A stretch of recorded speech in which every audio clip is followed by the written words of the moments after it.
All right. Welcome back to Purpose and Profit. Today I am accompanied by Luz Ramirez. She is here as a business consultant, real estate investor, and mentor with over 25 years of leadership experience. She's the president of LR Global Consulting. She helps businesses and investors implement efficient systems, streamline operations, and scale for growth. She's actively investing in multifamily properties and she supports others in their journey to become successful real estate investors. And it really doesn't even touch on kind of what you do. I was very inspired when I met you at Day with Pace because I think that the leadership that you bring and the way that you're able to organize everyone's chaos to help them grow is such a vital tool into growing larger. And so I am so grateful to have you on today. How are you? I'm great. Thank you so much for having me on, Amanda. It really was fun spending the day with you and a day with Pace. It was. So tell me a little bit about your journey. Like, how did you get here? So my journey is really weird. It's an interesting path that I had here, and it wasn't the one I intended to start out in. And I think as with everything, we look at opportunities that come our way, and then sometimes it makes us pivot a little bit. So when I look back on my journey, the way I started is not where I intended to go. So what I mean by that is my parents are Colombian, and they moved here back in the 70s, early 70s, well, 1970 actually. I was born in New York, and then we ended up moving to the Midwest, and I've grown up in the Midwest my whole life. So while we were here, one of the biggest things that my dad and my mom always pushed was education. So for them, they created this culture of education in our home, which required me to go to school and learn English at school. But at home, we only spoke Spanish. And at home, I had to learn to write and read, and everything was Spanish. So it was kind of going to school, doing my homework at night when I got home from school. And then I had to do my homework that my dad gave me. And it always required me to read Spanish literature. I had to write out, essays for him. So it required a lot of extra work. And I hated it, absolutely hated it. But between my mom and my dad, they kind of created this way of discipline and focus for me, and education. I guess that was the other piece that it was really big in our household. And so I grew up hearing always that I would go to college. There was just no other option. You're going to college, you're going to college, you're going to college. So I didn't know what college was, but I knew I was going to college. So always that was the thing. The other piece that was ingrained in me was the performing arts. My mom was always very interested in the performing arts. And so at a very young age, I ended up joining a dance group, a Colombian dance group. We met a group of people who lived in our area who had teens who were performing, and they had a little dance group going with traditional dances from Colombia. I was about 2 at the time, and we would go to their rehearsals. And at some point, I started doing the dances that the kids were doing, and they decided to incorporate me into the dance company. So at age 3, I started dancing with this dance group. And so they're just it kind of just evolved into this interest of mine in dance. I loved dance. I loved performing. So I started performing at a very young age. So as I moved into my college years, right before that, I was very involved in the theater. I was very involved in music and dance. And so I wanted to pursue a career in performing arts. But I'm a very practical person. And my personality just didn't allow me to just be free enough to say, hey, I'm going to go to Hollywood or I'm going to go to Broadway. So my thought was I'm going to get a degree in business administration and I will get a degree in performing arts. And I don't know what I was planning on doing because that was just my thought process. I love doing the one thing, but I knew I had to do something where I would be practical and I could I could make a living off of it. And so I went to college to get a degree in business administration, and then I was still doing the dancing. And somewhere along the line, I ended up doing a degree in BA in business administration with an emphasis in performing arts.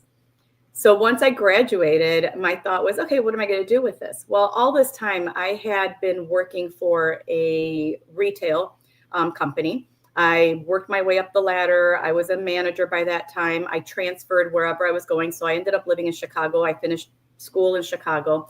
And so I was a manager at one of the stores there while I was going to school. And when I graduated, I really didn't know what to do. I kind of went, okay. So I got this degree in performing arts management, and, am I going to pursue that? Am I not going to pursue that? And I just ended up staying in the retail business. And I stayed there for a couple more years while I sorted my life out. And then I ended up moving back home. I got a job home as a manager as well, running a store here. And I was approached by someone in the school district who was a friend of the family. And he said, you're perfectly bilingual, you're fluent. Why don't you teach? And I said, why would I teach? I went to school to be in business. And right now I'm running a store and I'm doing okay. And I'm just trying to figure things out. He said, well, while you figure things out, just come teach part-time. We need bilingual teachers. And you can get your teaching certificate, a temporary teaching certificate, if you pass a test.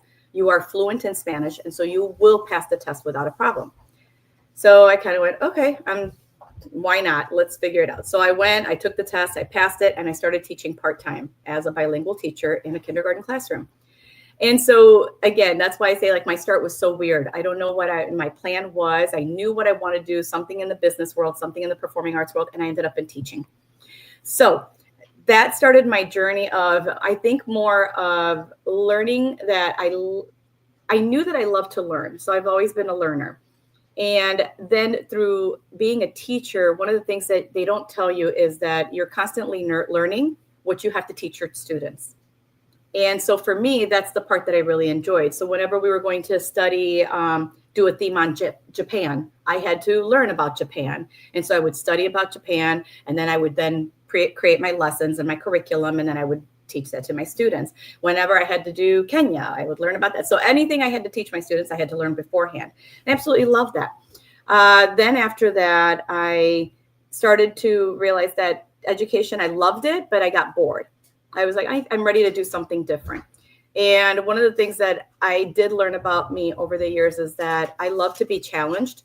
And once I master something where I feel like I'm no longer challenged, I need to move on to something else. And I noticed this, I'm very consistent. So by consistent, I mean, I'm loyal and consistent. So I've always stayed with the same company for many, many years, but I always move up the ladder, or I always move into a new position. So in the retail company that I started with, and I think that was the reason that I didn't pursue anything else, is because I just felt that loyalty to the company. I'd moved my way up the ladder. And so I started out when I was 15, and I didn't leave until I graduated college. So I spent 8 years in retail. Then I moved into the education field. I worked for 5 years as a teacher. Then I moved into a position that seemed very fitting for me. It required a business degree. It also required a teaching certificate. And I'm like, oh, that sounds, and they needed somebody who was bilingual. So I kind of went, well, gee, this just seemed to be very fitting and appropriate for me. So I applied, and I started working as a teacher recruiter. So I traveled around looking for teachers for the school district. And I went to Puerto Rico. I went to boring places like Southern Illinois, went to the middle of Indiana, went to the middle of Iowa, went to Florida. So my job became searching for teachers and hiring teachers to fill all the areas that we had gaps in. I did that for about 4 or 5 years. And then I moved into another department. I oversaw the assignment and the family parent engagement programming, student records as an executive director. And then I moved again after 4 years into another position where I worked actually after 4 years worked with the superintendent on her cabinet, creating departments, creating programs, overseeing charter schools, and doing audits, preparing for audits for the school district. So anything that didn't fall under one of the other departments, I would do for the superintendent. So it was a position that kind of took me to another level of administration. But throughout, I started doing management and administration and developing and creating. And I discovered that I really enjoyed finding problems and finding the solutions and moving visions. So anything that they would give me and say, you know what, we have this problem.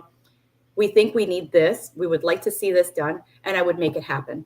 So that's where I feel that I excel in, is just looking ahead, looking at the problems, identifying how to fix them, and then creating what needs to be done to fix. So after that, I was offered a position as executive director of a nonprofit. I was there for about 4 years. And then the state hit a state budget impasse where we did not receive a budget. They did not approve a budget. And the entire state was facing a situation where they didn't have funds coming through from the state. A lot of nonprofit agencies found themselves in a position where they were very dependent on state funding. And mine was one of those. And so what I started doing early on, I started talking to legislators in the area, trying to get, a feel of what was to come if they did not pass the budget. So that started in, I would say in April. I had one of my, two of my programs, the budgets were completely eliminated before. So in the middle of the calendar year, actually in the middle of the fiscal year, one day I came to the office. It was actually after Good Friday. I remember that. I'll never forget, because on Good Friday, they sent out the email and nobody was working. I showed up to work on Monday morning to read an email saying that the following programs and line items have been eliminated from the state budget, and you must cease offering these services immediately. So I had to pivot at that moment, close down a program, figure out how I was going to manage that situation. And that was kind of a thought that came across my mind, like, okay, if this is happening now and already we're seeing some issues that might happen come July 1st, I need to start working out, how a solution for this problem, because we're not going to survive. So I started talking to different organizations to see if an acquisition or a merger would be possible. I ended up going out with a friend of mine who was the CEO of another organization, and we were just having drinks. We were just talking, and she was just checking to see how I was doing. And I said, well, this is what's going on. This is what I'm working on. And she said, well, why not my organization? And I said, And she said, your mission falls under my mission. I think we could acquire you, and I think you would be a great fit for us. And so at that point, that was in May, a budget impasse had not happened yet, but we started a due diligence, and we moved forward with the acquisition once we realized that there was a state budget impasse and we were not going to survive past October 9th, I think was the drop dead date that I had, where I could still pay staff for a certain amount of time, where I could borrow from our line of credit. And once we were made whole by the state, I would be able to pay back the line of credit. I would be able to pay back any debt that I had incurred with the agency. And I was able to work out a situation with the bank where I was just going to give back the building. We had put a large down payment on it when we purchased it. And we were, at that point, the agency that acquired us did not want to keep it. So I was able to manage all that and work through that. So I came actually over to the new organization as a VP. I dissolved the agency, and then we came over as a department to the new agency. And then I restarted programs, I rehired staff, and kind of started everything from scratch again. And so there, I joined them in 2015. And once I did the acquisition and completed everything and restarted programs, I got bored again. And so I was like, you know what, my job here is done. And the CEO, who was also a very good friend of mine, just said, you know what, you're very strategic. I want to keep you on. I want you to stay. I want you to help me grow the organization. And so she offered me the position of Chief Administrative Officer, and I stayed there. And I helped the agency grow to more than double its size. We created 3 additional departments. They went from having 3 programs to, I think now they have 15 programs. So there was a lot of growth that went behind it. And for me, that was a very exciting time to be able to be part of that growth and seeing the agency expand to where it is now. And then I finally hit the point where my husband was like, you're always helping others grow, and we have our business now. And if you were to put the efforts that you put into every other organization or business into our business, just imagine where we would be. And so that's where we started a transition 2.5 years ago, where I would be leaving my W-2 and I would start working on our own business. And so that's kind of been my crazy path to where I am now. But 2.5 years ago, my husband and I bought our first investment property, and we did cash out refinance on that. And then we took the funds from that, we purchased another. And so it just kind of continued that cycle until I discovered Pace Morby. And so now I am seeing things a little bit differently. Once you see it, you can't unsee it, you know? And so now we don't want to work with banks. We want to work with private money lenders. And so we're just seeing things from a different viewpoint, and we're trying to figure out how to make that work for us now. Yeah. I love that. He's almost kind of like, it's like pulling back the curtain in Wizard of Oz. Like, exactly. Now you know, and it's just mind blowing. And so there's a few things I kind of wanted to touch on, and I think that it all kind of blends beautifully. Like, even though you didn't have I don't think anyone has a traditional path, but even though you had a lot of different twists in your story to get where you are right now, so much of that, I think, like, just from your history, like I wrote, you had your sales education and then you or sales experience, then you had education experience, recruiting, operations, pivoting to realign a whole agency, all of that. Like, I can't even imagine the like high stress, high everything that kind of goes in that flux, like where you're having to potentially lay off people or stop helping the people that you were helping, and restarting those programs. And there's so much personal growth in that environment that I think that anyone that leans into you for consulting and that experience, like, you've been in the trenches. And so it's so different from, just anybody offering some consulting services. Like, you've really walked through the fire to help people grow and scale and see incredible changes. I also wanted to take a moment and note that it's funny that you brought up your parents forcing you to do the additional schooling at home. And I think that I have kids. I imagine that there was a lot of like disgruntled feelings when you were younger. However, the character that's developed in, taking that time to invest in yourself really for the long term probably has played out for you for the rest of your career in creating the success that you've seen. And so do your parents really get to see everything that you're kind of doing right now and like kind of savor those moments? So it's interesting you say that, because my parents are very proud of me.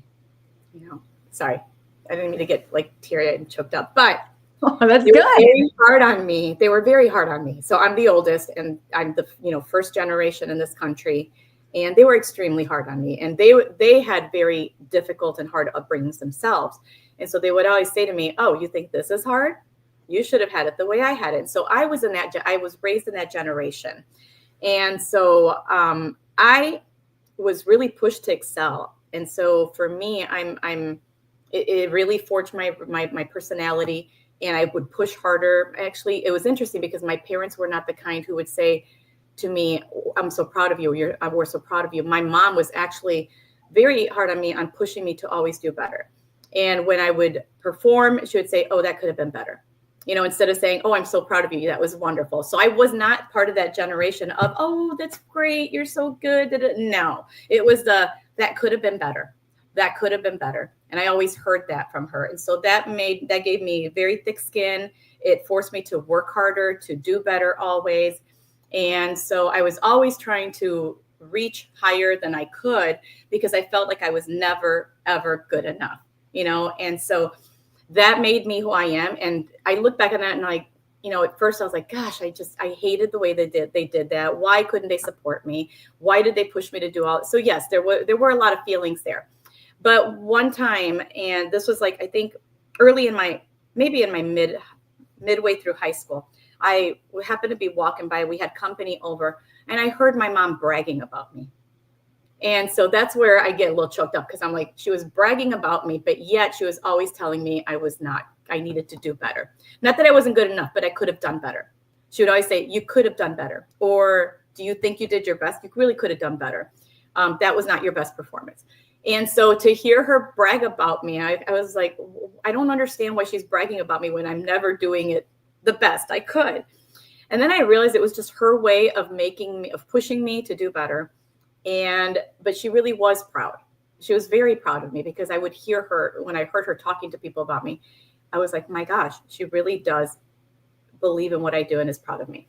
So I don't know if that was in a twisted way that made me who I am, but that's what I came from. That's how they pushed me, and that's how they made me who I am. And so, yes, there were a lot of feelings there. Now, after I went off to college and came back, then it was like, I don't know if because we had I had a brother who was very close to my age, and then I had a sister who was 15 years younger than me.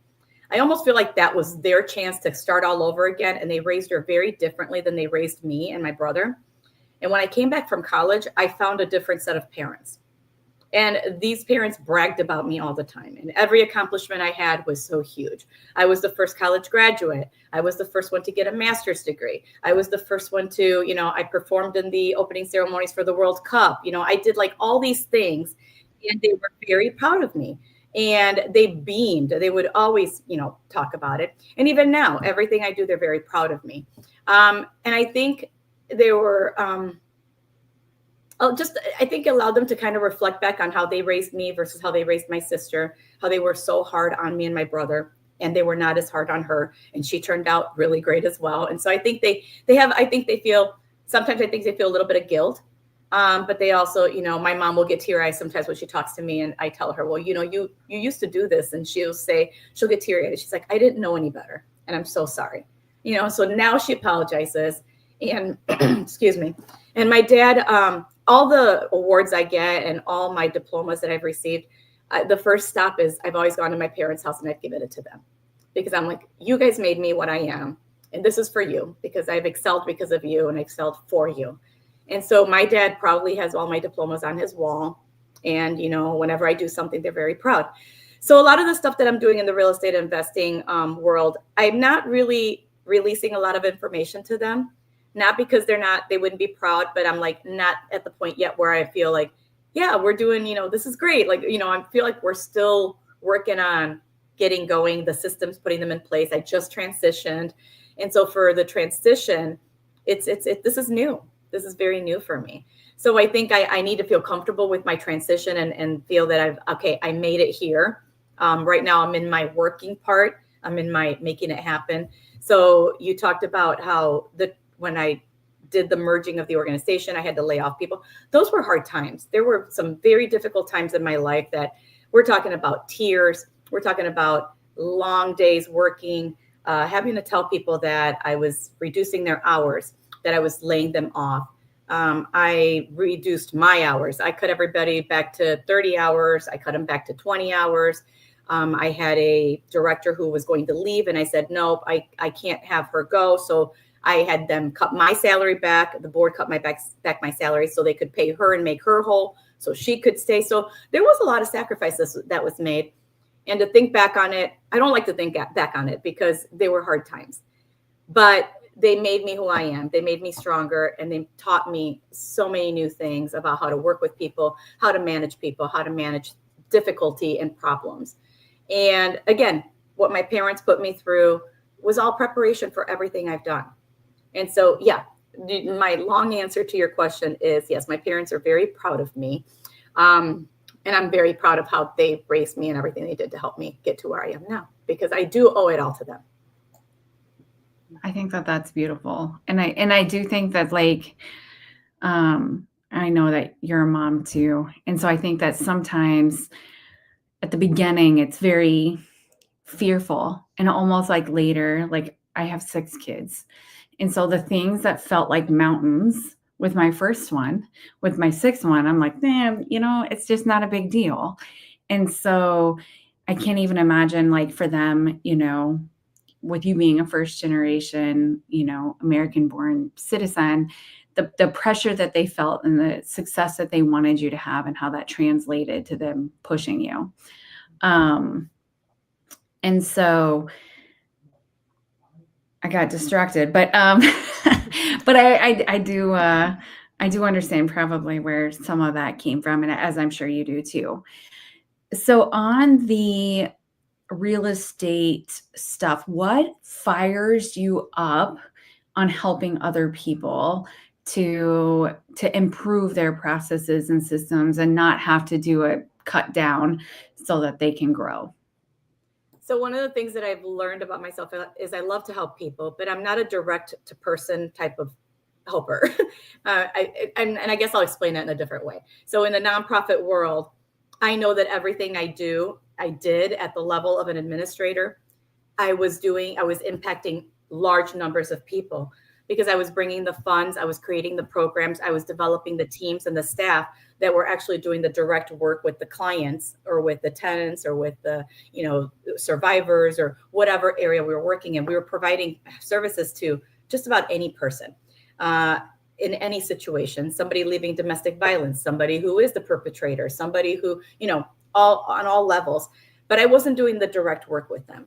I had staff who were working with those individuals. And then I developed that staff to become supervisors. And then they had staff under them who did the direct work. And then I developed and built the capacity of those supervisors, made them into directors. So we created coordinators and then they worked with it. So, so for me, what I enjoy the creation part of it. And I enjoy helping grow people and developing them. So again, I bring that education piece. I love seeing people grow with what I can teach them, and then them becoming, those individuals who can then teach others and help improve. Because I know that in the end, there are hundreds and thousands of people who are benefiting from what I'm doing from a very far area, very removed, but they are benefiting from this. And the more I can continue doing what I'm doing, the more impact I can create. And so for me, that's the joy I get out of it. That's what I really, really enjoy. Just being able to create those systems and putting those in place, because I know that the impact on the other end is huge. So the more I can do here, the more impact we can create on the other end. And so with the real estate investors, if I'm helping them build their businesses, we know we're in a housing crisis. We understand that. And so if we can create more housing, that's the impact.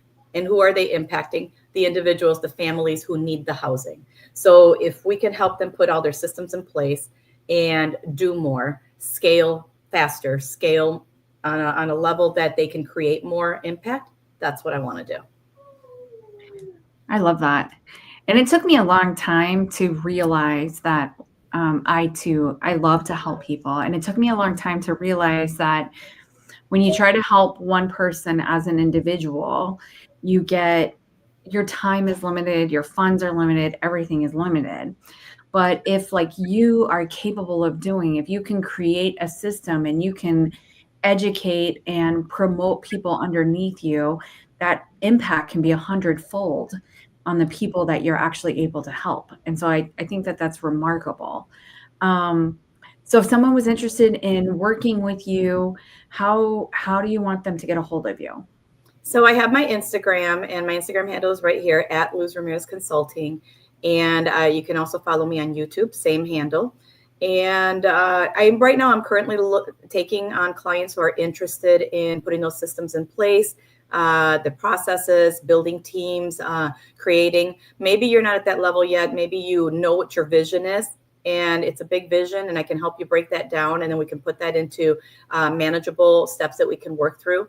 Maybe you have already scaled up and you're at a point where you can't manage because you have so much going on, but you missed all the steps in between. You didn't put your teams in place. You didn't put your systems in place.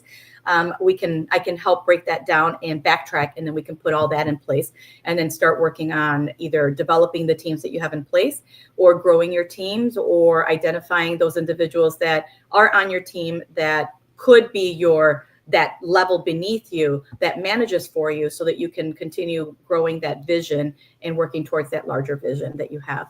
So that is what I can offer. On the grant side, I know that there are a lot of opportunities for grant funding to provide housing. It just depends on what the niche is. So if you're working on housing veterans, working on housing victims or survivors of domestic violence, maybe foster care youth who have aged out. There are so many different areas and niches that you could work in. But if you're already working in one of these areas, or you have an interest in working in one of those areas, there is funding available. There's a lot of funding available. And so I can help find those funding sources. I can help identify what those funding sources are, or I can even write the grants for you, or I can, at the end, if you want to write them, once you've identified what grants are there and you write them, I can do an editing process where I review, make sure you have everything, make sure that everything is worded the way it should be, so that your grant could have a higher success rate of being approved. So there are a lot of different things that I can offer. I am doing consulting sessions. And so if you reach out to me through one of these two formats, I can go ahead and send you a link and we can schedule a consultation and we can talk further about what your needs are. Absolutely. I'm pretty sure there's probably not a person watching that you can't help.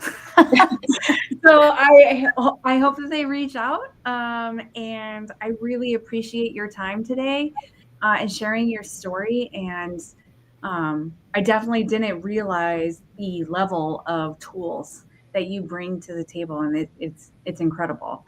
So I'm so excited to see what you can accomplish, and not, like you said, not just for you, but like how you can help other people grow to help, a greater population and have that greater impact. So I just love that. So thank you so much for your time today. Thank you for having me on, Amanda. I really appreciate it. It's been a pleasure.